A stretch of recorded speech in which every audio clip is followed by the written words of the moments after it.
Over the 60 plus years that Doctor Who has been on our television screens, it's reinvented itself over and over again, with over 15 new Doctors. But what is the perfect formula for setting up a successful era? How do you soft reboot this franchise and keep it fresh for over 60 years, and hopefully, fingers crossed, many more to come? Well, that's what we're going to be breaking down today, because I have this handy tier list here where we have the first episode of each Doctor's new tenure. So we're going to be ranking those and discussing where they fall in this ranking and why, and ultimately by the end of the video we will hopefully have answered the question of what makes a Doctor Who reboot or soft reboot truly work. What is the secret magic formula to keeping this sci-fi show on the air? As ever, you'll probably disagree with some of my opinions here, so feel free to let me know your lists and rankings in the comments section down below. Also, tell me what you think the hidden secret formula to making successful Doctor Who, or at least making the start of an era of Doctor Who successful, is. Let's just jump in. We're going to do this chronologically, so also feel free to skip to any Doctors you have particular interest in. We're going to do it chronologically, so we'll start all the way back in 1963 with the first ever televised episode of Doctor Who,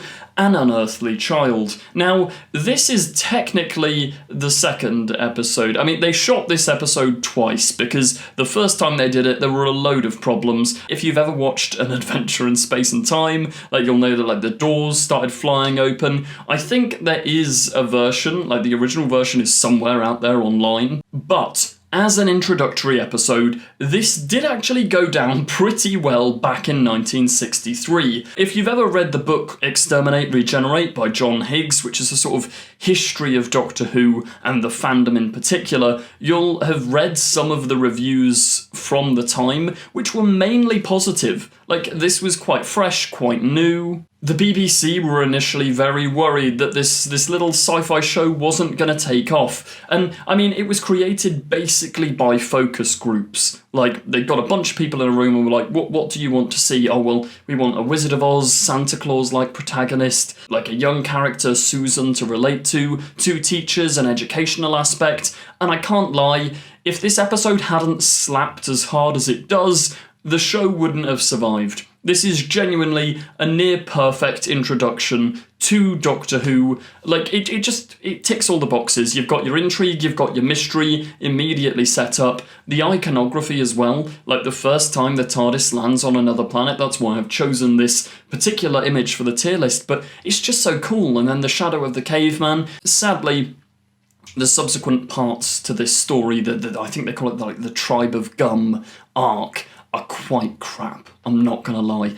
But just the first episode, because we'll count that 25 minutes of An Unearthly Child as its own thing, that's peak Doctor Who. I think I am gonna have to put it in S tier, because yeah, there's nothing really wrong with it. As I say, you've got your mystery, you've got your companions, you've got it functions very well and sets up the adventure of a lifetime. Okay, moving into number 2, we've got The Power of the Daleks, which is actually a missing episode, or missing set of episodes, which is wild because this is the first regeneration story.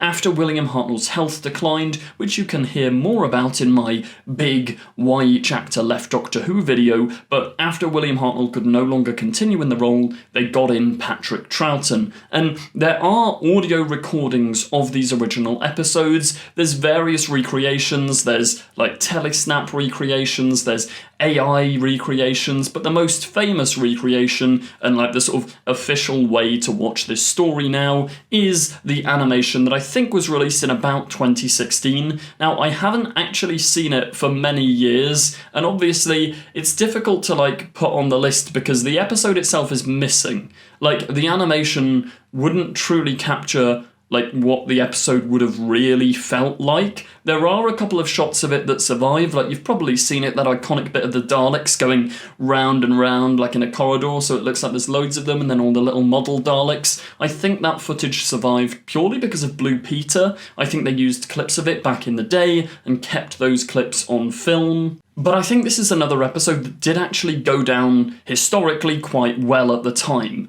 I mean, there were obviously negative reviews saying, like, what on earth is this, the Doctor's turned into a bumbling fool. But Patrick Troughton set up a lot of the characteristics and traits that many Doctors for years to come would use, like Ncuti Gatwa and Matt Smith have both said, yeah, Patrick Troughton was an inspiration, especially, like, look at the 11th Doctor. The bow tie, the flapping the hands around.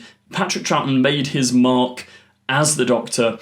But the episode itself, I can't lie, when I watched the animation, I just wasn't that engaged. Now that's, as I say, it's really difficult to rank because you can't actually watch the original episode. It's gone.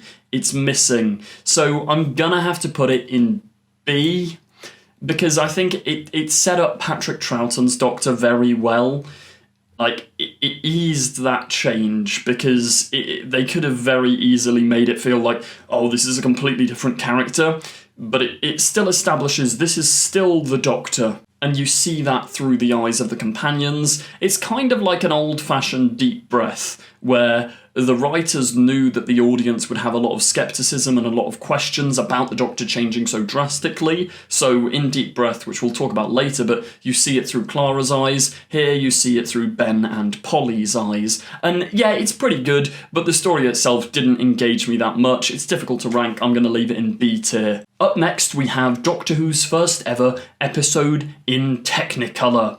Well, I don't think it's Technicolor, just colour.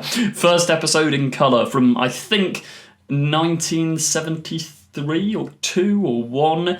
One of those years, take your pick. Probably 1. I'm going to go with 71. That's literally just off the top of my head. But a lot of this episode is shot on film, so you can actually watch it in relatively good quality, unlike a lot of episodes from this time. It's a pretty solid introduction. I mean, it's the first appearance of the Autons, and the iconography, they didn't have the budget to do what they did with Rose, where the Autons like smash through the shop windows and invade the streets. You see them about to smash the window, then they cut away, you hear the sound effect, and then they're out on the streets. But the iconography of this episode alone it's just brilliant. And obviously setting up villains that will be used for many, many years to come. Like, it sets up a lot of stuff for Doctor Who. I think that's what we're noticing with these episodes. Obviously, they're soft reboots and reintroductions to new Doctors, new characters, but they're also bringing a lot of iconography that's still used in the show today. I'm going to put it in A tier because I think, obviously, it's old television. Like, it's from 1970 question mark here, but yeah, even for me, like, I grew up watching, obviously I wasn't born in the 1970s, but I grew up watching a lot of kids TV from 1970s. I don't really know why. It was always put on a certain channel. I think it was probably Cartoon Network, I can't remember, but like Rainbow, Button Moon, Bagpuss, all of that, I absolutely loved those shows as a kid. But the pacing of Spear from Space, I don't know, I was never able to fully immerse myself in it, but that's probably just a me thing. Like, if you were born in 1970 question mark, it would be probably peak television. I mean, the iconography's great, it's got to go in A tier. I'm being really positive about this list so far, but, I mean, there's a couple of stinkers in here, but mostly I feel like regeneration stories, or post-regeneration stories, are pretty good. We'll move now into the fourth Doctor's first story, Robot. Now, this one I have watched quite a lot of times because I absolutely adore Tom Baker as the Doctor. Like, that man was literally born for this part. Like, the show I don't think would still be going today without him. That's not to undermine any of the other Doctors, but he is just so good in the role from the word go. Now, it is also very clear when you watch this episode, this was written for Jon Pertwee. Like, this was conceptualised, it's in unit, the TARDIS is basically grounded. Obviously, it can move and go places, but it's predominantly just on Earth, in unit, with that team, with the Brigadier, etc. It's a sort of military base. Oh, we've got to solve the problem, big robots. Like, it's very Pertwee era orientated. This was before the Tom Baker era got into its sort of gothic horror stage. But it's a nice transition and it works really well. I've never had issues with the pacing of this story either. It's always captivated me. Obviously, you've got the imagery of like your sort of King Kong type stuff where there's the giant robot holding a tiny Sarah Jane. The special effects are very endearing. Obviously, they haven't aged well at all. Like, there's that bit where Sarah's put on the roof and she's, like, pretending to clutch a drain pipe that's just, like, a green screen behind her. And obviously, you can tell when the robot picks her up, it's clearly like a little doll. But it's the 1970s. What are you expecting? Like, it's very endearing, very charming, and quite an imaginative story. Obviously, the villains of it, Think Tank, they returned in the latest season of Doctor Who with Conrad, like a modern version of them. But yeah, they're a nice presence. The robot's design is pretty iconic. Like, that is such classic British sci-fi. Like, it feels very... I was about to say Guardians of the Galaxy, not quite. Hitchhiker's Guide to the Galaxy, like Marvin the Paranoid Android. It's that sort of vibe. It's fun. There's quite little nerdy science things as well. I think it's like talking about its basic programming or its primary function or whatever terminology they use. It's very sci-fi, very Doctor Who. I'm going to put it in A tier. Again, it's very fun. It's not perfect by any means, which is why it's not in S. I think it's going to be pretty tricky on this list to get into S tier because it's basically flawless, but as I say, An Unearthly Child so far is the only one to reach those high stakes. Now we're on to Castrovalva, which I don't know whether my opinion on this is kind of controversial, but I actually quite like it. I mean, I think the final 2 episodes, if we're classing it as a block story, all of Castrovalva, because I think it's 4 parts, the final 2 episodes are kind of rubbish, in my opinion. But, like, it gets memed because the effects are genuinely terrible. Like, just go, if you've never seen it, skip on BBC iPlayer to Castrovalva episode 1. Just watch that first sequence with the electricity zapping them, the big telescope place. But it's fun. It's nice, and I love the establishing of Peter Davison's Doctor. I think that's what each of these episodes have done really well so far. The next one after Castrovalva, ooh, that really doesn't establish a Doctor well. But so far, up until the 5th Doctor's era, they're all very good at establishing the Doctor. I love the scene where he's saying little quotes of prior Doctors, and he unravels the scarf, like, to help him find his way around the TARDIS, which is, like, symbolically moving on from the 4th Doctor's tenure. Yeah, it's nice, good imagery. I love the staircase stuff as well, when they're actually in Castrovalva, and it's all kind of trippy and weird. Once again, nice, classic British sci-fi. I'm going to put it in B tier, next to Power of the Daleks. It's cool. It's nice, but it's not perfect. And the final 2 parts, I'm not going to lie, they're naff. I think I've watched it a couple of times, but I never finish it. I never make it to the end. Yeah, it's just not engaging by the end. But the first 2 parts are kind of fun. Then we've got the episode, which I can't lie, I haven't seen since probably 2015, at a guess, roughly. The Twin Dilemma. I mean, it's just not very good. I'm sorry if you like it. I don't think many people do. I think it's quite controversial. I mean, he strangles his companion. We've just been talking about how well these episodes have been setting up their Doctors and getting people into these soft reboots. I think that's a key staple of rebooting Doctor Who, is establishing your main characters really well and making people care about them and want to see the journey they go on. The 6th Doctor comes in and just acts so arrogant. Like, it's no offence to Colin. Colin's a lovely man. Shout out to Colin. You can watch my Doctor ranking video if you want to hear my thoughts more on the Doctors, but this episode does a terrible job at establishing him. Perry is also relatively uninteresting in this episode as well. I'm sorry, I feel like I'm being harsh, but I've been very nice for the first half of this video. I've just got to spit some bars here. I can't remember much about it at all because I have never been compelled to rewatch it since it's the one and only time I saw it back in 2015. I am actually going to put it in D tier because I think I was trying to watch these, like, bits of Classic Who in, like, chronological order. Like, I watched the 4th Doctor through to the 5th Doctor, all chronological, and then you get up to the Colin Baker stuff, and I'm just like, no.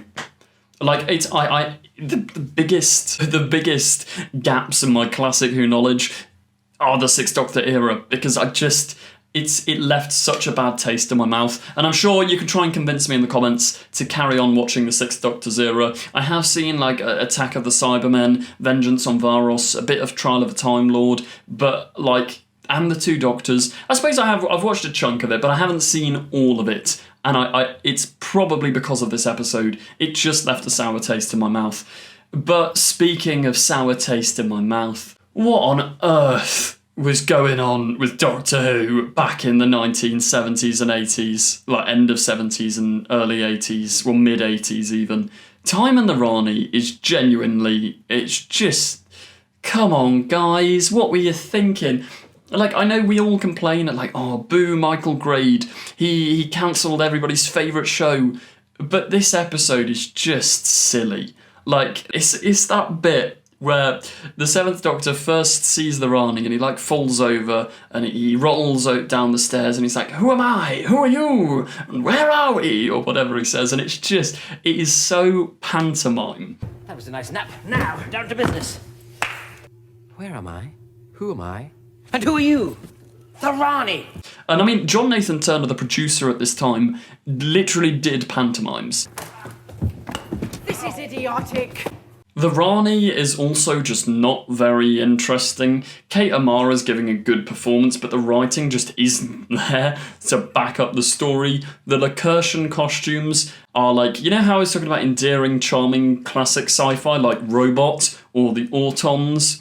This isn't that. This is cringe. I'm sorry, it's just cringe. It's silly. Mel, like, I was about to say thank goodness she's had the chance to redeem herself in recent years, but she still kind of does nothing. At least she's not screaming all the time anymore, though. Like, she's literally just screaming. John Nathan Turner said, oh, he cast her for the scream, but Time in the Rani is a bad introduction to a Doctor, and it is testament to Sylvester McCoy and the writers and Andrew Cartmel, etc., that by the end of his tenure, he's one of the Doctors that's up there. Like, he's actually really good and has some really, like, Curse of Fenric, 10 out of 10 story, banger.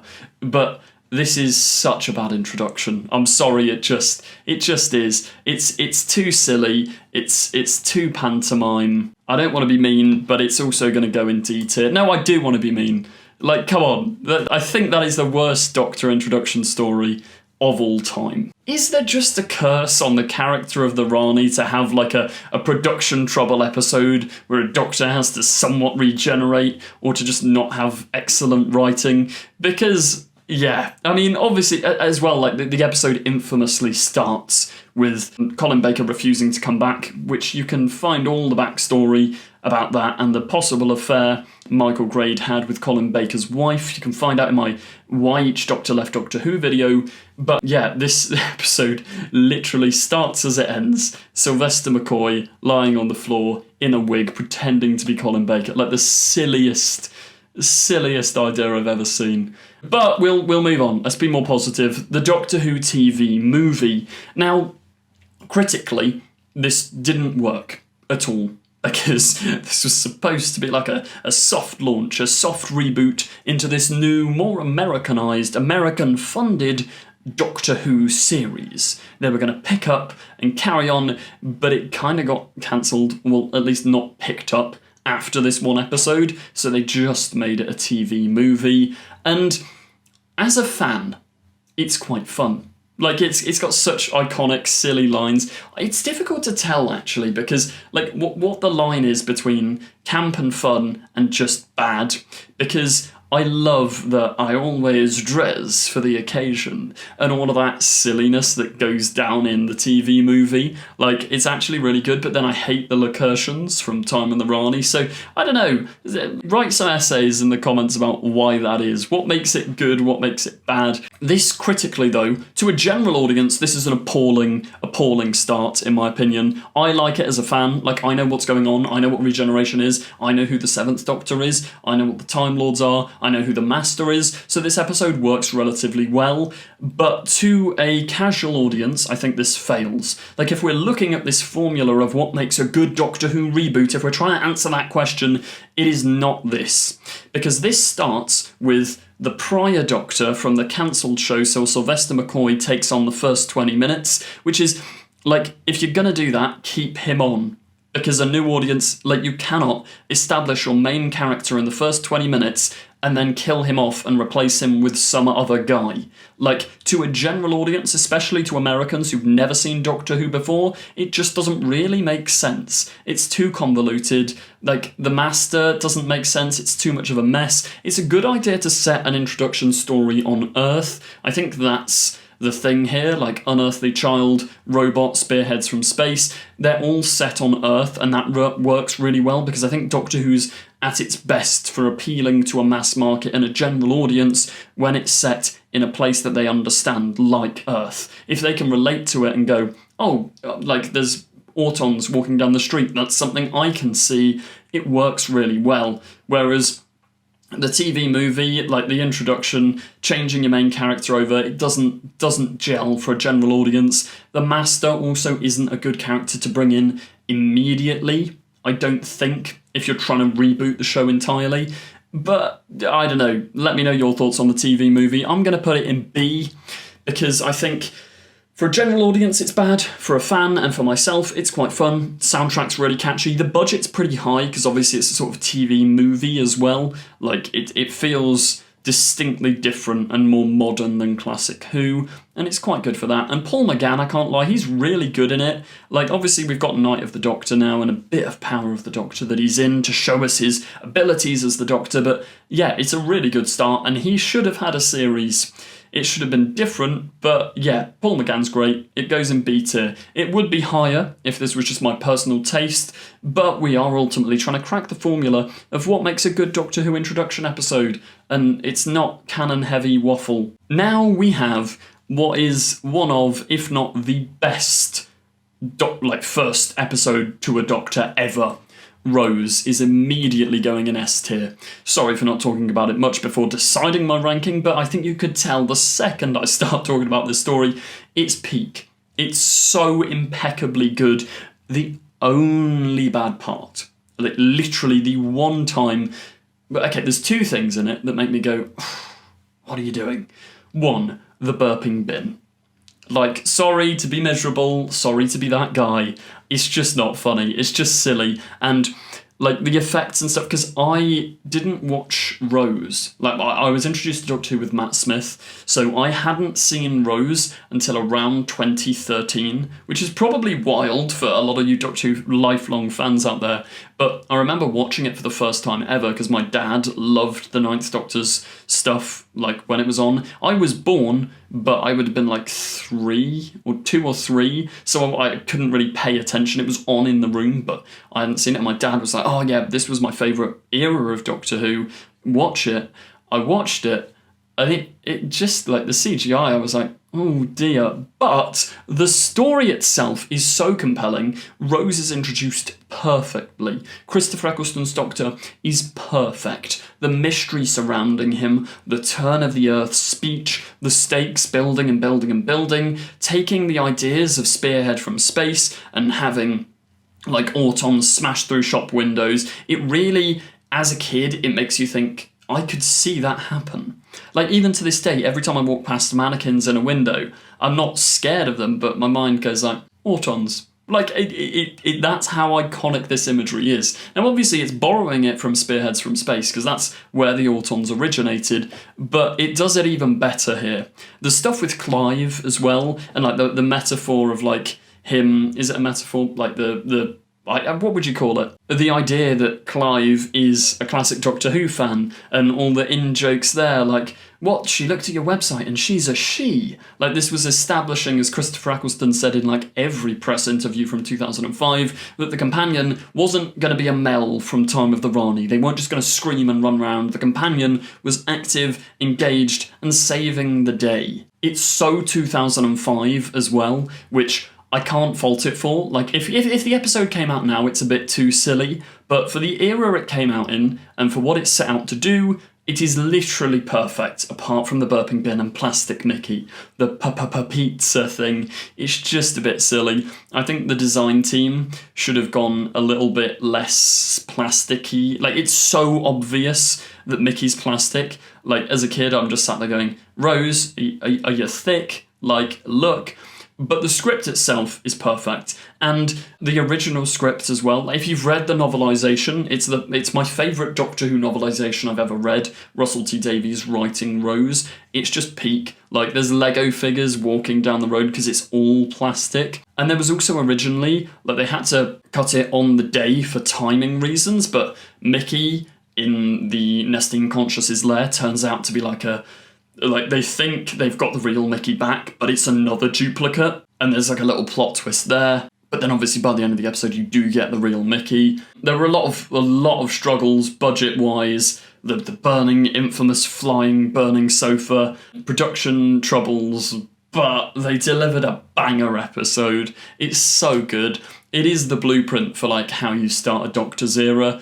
It's very, very good. Now, the praises are going to continue from here, I can't lie, because Christmas Invasion, I'm struggling. S or A? It almost deserves S tier, I can't lie. I might put it in S tier. It's so good. I think it's massively helped by the fact that David Tennant is literally, he's just like Tom Baker. He was born for this role. He is perfect from the off. He knows exactly what he's doing. It is a very unique choice to not have the Doctor in the episode until like the final 5 minutes. Like, that's bizarre, but it works. Like, you'd expect it not to work, but nothing about it stops the episode from working. Having Harriet Jones grounding it on Earth again, making things that everyday kids would see scary, like the I'm gonna get killed by a Christmas tree, and then the robot Santas with their big, like, brass instruments firing around. It's so Christmassy, it's so fun, and it's just such a good, like, introduction to the 10th Doctor, although he's in bed for most of the episode. But I think that works, because by the time you finally see him revealed, you're like, okay, this is perfect. He was born for this role. And I think contextually at the time as well, because Rose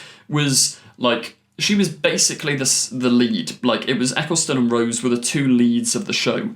You've got your one lead carrying it until your new lead gets introduced and shown and saves the day, and it's just, you've got your little action bit with the sword fight, you've got the Sycorax, you've got Harriet Jones. The deposing of her at the end is slightly bizarre, because the Britain's Golden Age thing. Obviously, Russell was laying the groundwork to bring back the Master in the Vote Saxon arc, but I think we should have seen a little bit more of Harriet Jones.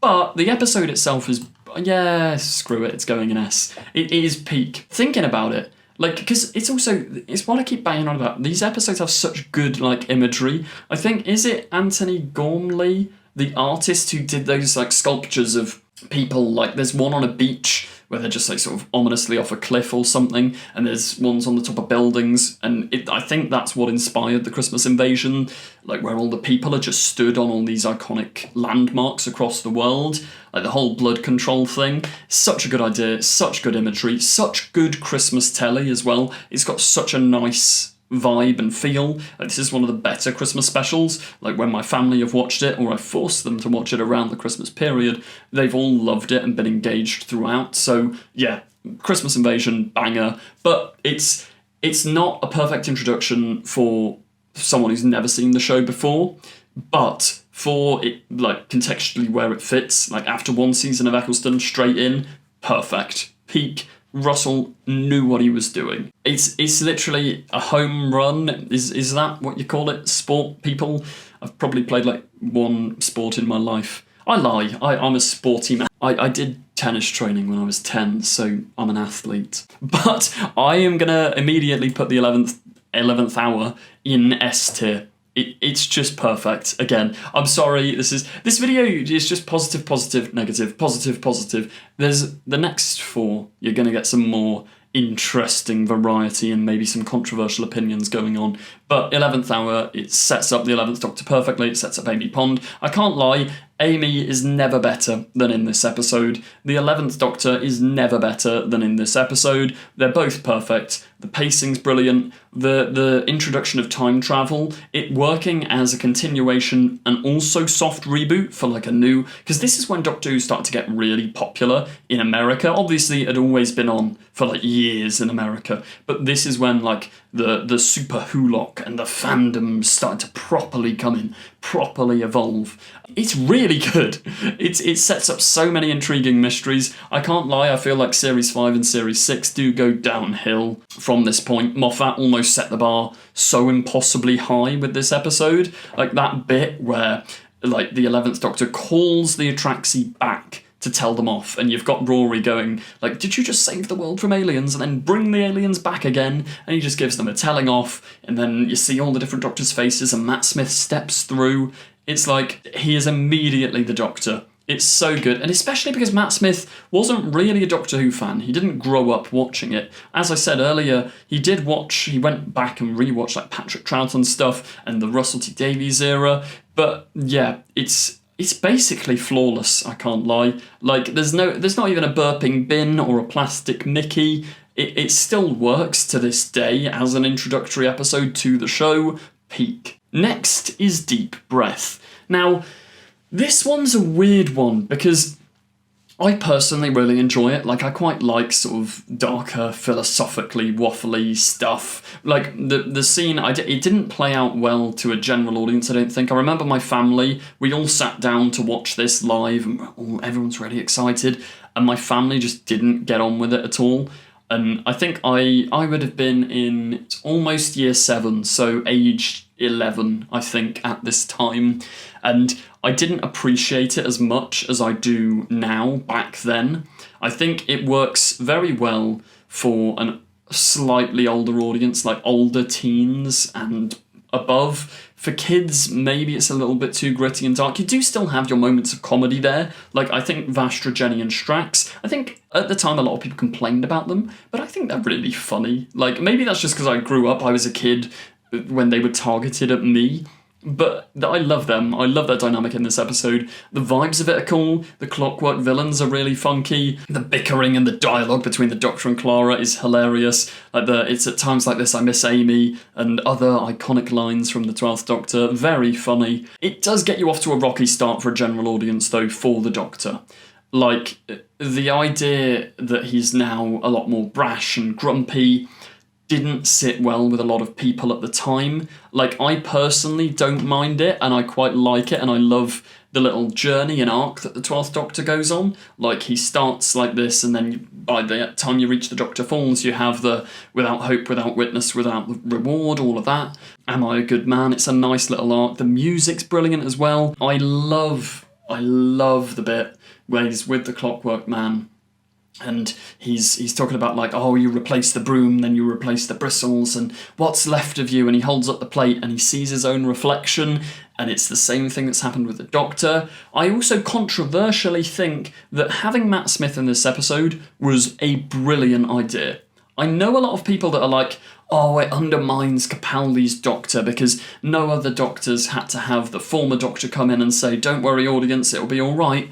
But because they're taking the 12th Doctor, or at least they were at this point taking the 12th Doctor in a darker direction, a lot of the audience would have felt like Clara. Like, Clara is very much the audience surrogate character. She's not on board with this Doctor yet. She doesn't understand him. She's annoyed at how grumpy he is. And just like the audience, because I know a bunch of people as well who didn't watch it at the time but watched it years later, who really appreciated the Matt Smith scene because it helped ease them into this man is still the Doctor. Like, I think that was a genius bit of play from Moffat. You can't do it every time because it would get old, but like, it was the first time, the phone call thing. It's nice, it's clever, it's fun. I also remember, I think this was one of the first Doctor Who leaks I ever saw, because they did filming for it in Cardiff, and you had all your classic Doctor Who leak YouTube channels at the time, which I grew up on that stuff. I loved it, which is why I enjoy making these videos today. But yeah, I remember that scene leaking and being so intrigued and excited about this new era and about who this new Doctor was going to be and how he acted. I'm going to put it in A tier.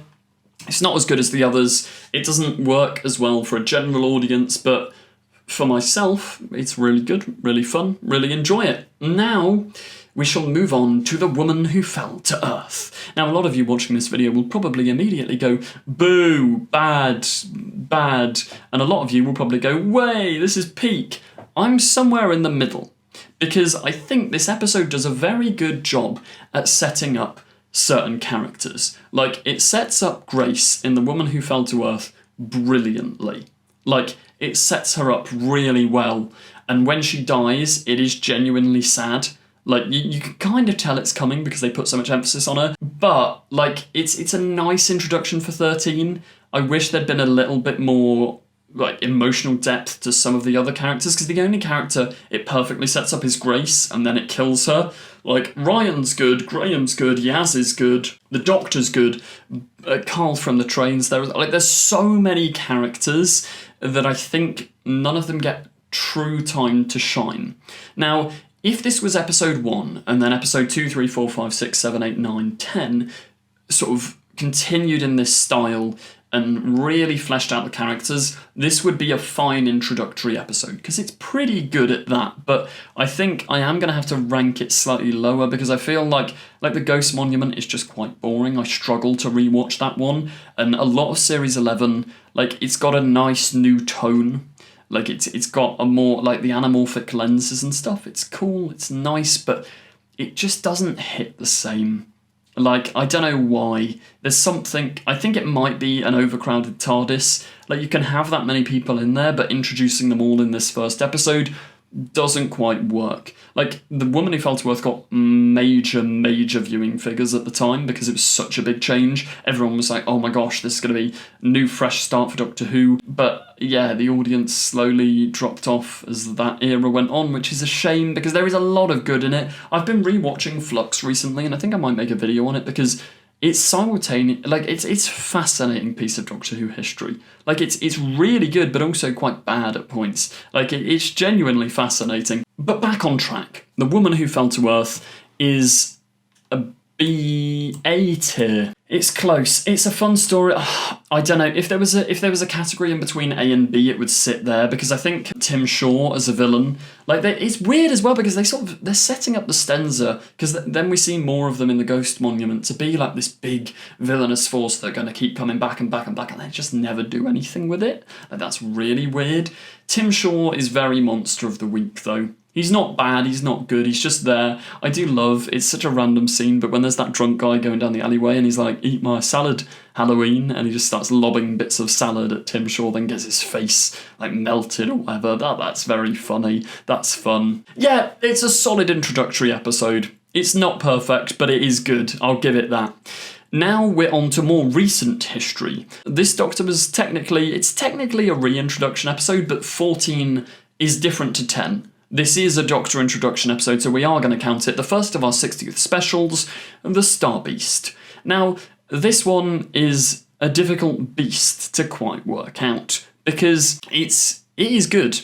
It's got really good elements. Like, I think the first 25 minutes, yeah, peak telly. The first scene's a little bit quick, like, it throws you in a little bit too quickly for my liking pacing wise, but from the Doctor getting in the taxi and then the stuff at the Noble's home, Rose meeting the Meep, that conversation Donna and Sylvia have in the kitchen, lovely stuff, like 10 out of 10. Brilliant, like the Sylvia hallway sequence where she slaps the Doctor and he's like, oh, here we go again. Sean coming in, meep, all of that it's hilarious, it's funny. The taxi chase away as the Wrath Warriors are shooting down, like, it feels proper budget. It's like Doctor Who's budget has clearly expanded. The Disney deal's working. Tennant's back on top form, Tate's back on top form, but from that point on it just gets a little bit mid. And I think the meta-crisis explanation is quite a nice one, but it doesn't gel properly, and there's a couple of stinker lines in there, like I still to this day do not understand what on earth they were going for with the something a male presenting Time Lord would never understand. Like, that is not how Gen Z talk. As a member of Gen Z, it's just cringe. And I know the Star Beast was a weird one because it got so many people re-interested in Doctor Who. I was at university at the time and loads of people watched it, and obviously I'm like the Doctor Who guy, so they'd come in, talk to me. There was one review which will always stick with me, which they just went, "Why was a bunny rabbit asked its pronouns?" And it's like, I don't think that's the message you were supposed to take from the Star Beast, but I understand why a general audience would maybe be a little bit like, what is this? Because, as I say, like, the scene with Donna and Sylvia in the kitchen is really good. Like, that's peak, but then making Rose, the Gen Z character, say phrases like, "Ooh, like, you haven't even asked it its pronouns." Like, I feel like that's just giving cannon fodder to right-wing reactionaries to complain about it, because you can handle those topics really well, and you should be handling those topics in Doctor Who, but making the Gen Z character say cringe things and say, like, "Oh, something a male-presenting Time Lord would never understand," like, it doesn't quite make sense. But also, I had a lot of people at university coming up to me and going, "The meep's so cool. I'm going to make a TikTok edit. I've seen hundreds of TikTok edits of it. I want a meep for Christmas," which they never did get that plush meep out in the end. But yeah, I think the meep was a stroke of genius. Obviously, they're from the comic books. It's a comic adaptation.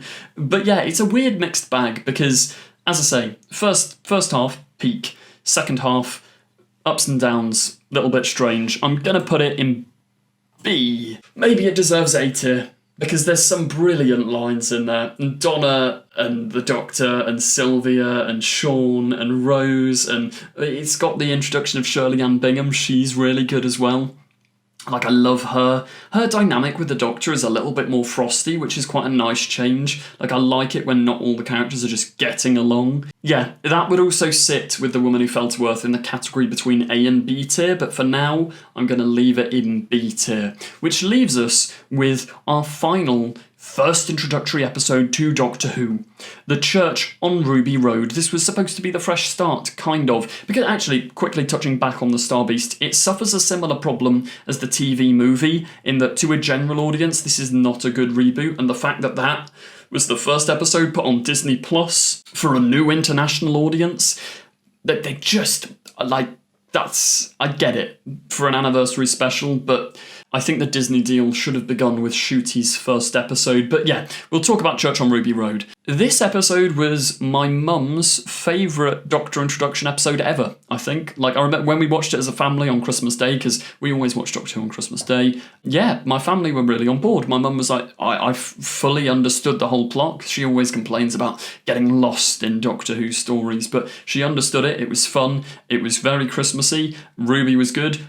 Shooty was really good. I do have to say their chemistry is so, like, fun and nice to see, and I genuinely believed at this time that they were going to be like a Doctor and Donna type pairing, but sadly Ruby doesn't get loads of development going forward. The singing goblin stuff is where the controversy sort of hits.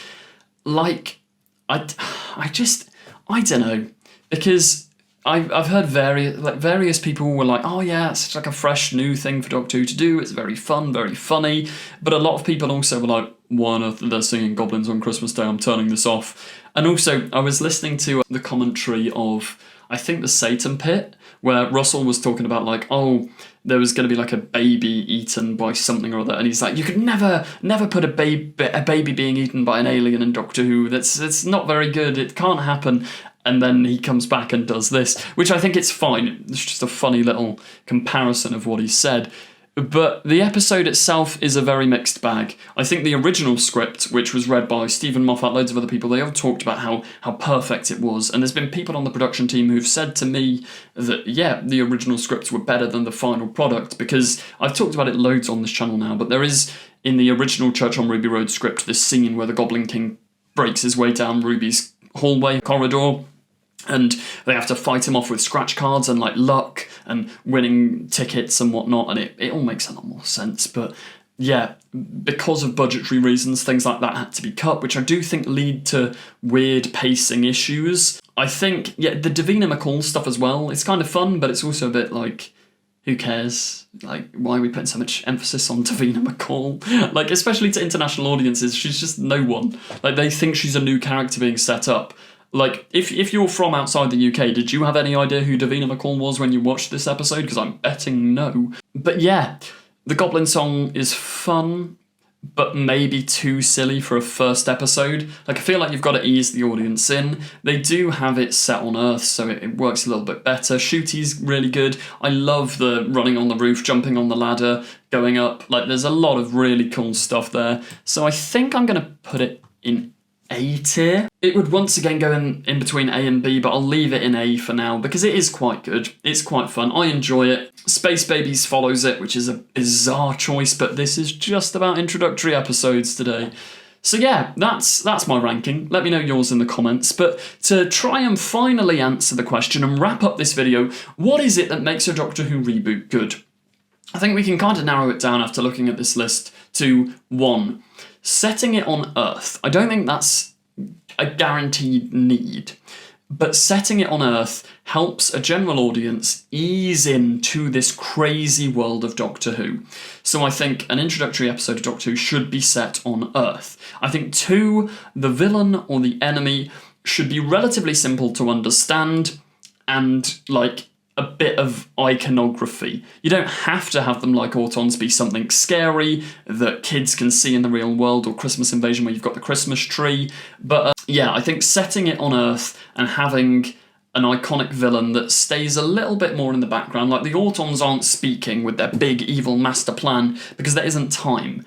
The third point here is it is character focus. That's why the villain should take not a backseat, but shouldn't be as present as the protagonists. You mainly need to focus on introducing the Doctor and the companion, setting them up really well, which most of these stories do in abundance. Like, you'll notice that none of the villains are the most iconic of all time, apart from, well, I suppose you've got the Daleks in one of them. But yeah, the villains need to take a little bit of a backseat as the protagonists show their skill and their acting to the audience. I think you've got to not be too silly, like not go too dark like Deep Breath, but there's a nice middle ground of 11th Hour Christmas Invasion where it's not too silly for a general audience to get on board with. You've got to keep silly elements because Doctor Who is a little bit of a silly show at times. But yeah, I think those are the keys to getting a successful episode, a successful launch, a successful soft reboot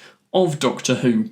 But as ever, let me know what you think in the comments down below. If you did enjoy this video, please do remember to like, comment, subscribe and share. Really helps me out a lot. Thank you very much for watching this video. Check out the Patreon if that's your kind of thing. Thank you and goodbye! Don't forget to click below and subscribe to the official Confused Adipose YouTube channel. I will destroy you! She's not seen a single episode. No, I've watched your episodes. Keep these sonic screwdrivers. What else am I saying about the film? Don't watch this one.